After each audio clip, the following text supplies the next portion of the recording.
चलियो स्कूल में छुट्टी होने के बाद ग्राउंड में खेले ले तो बैटिंग कर लो हा। मौसम भी आको बॉलिंग करल को हा। अभिषेक भी है तो पहली बॉल फेंकल को हा। एक काट हो गल के पीछे चल गेलो हा। और देखो पीछे से जे प्लेयर को खिलाड़ी फेंकल को हा और दूसरी गेंद फेंके तैयार हको। एक रन मिल लो हा। और देखो 108-9 प्लेयर के हको खेला। एगो देखो वहाँ को खड़ा उजल का टी शर्टवा में।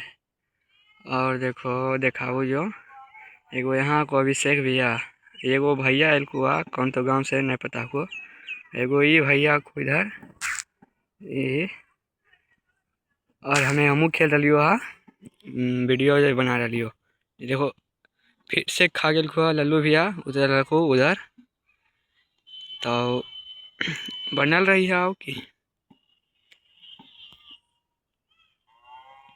तो आउट लोगो हो गेल को।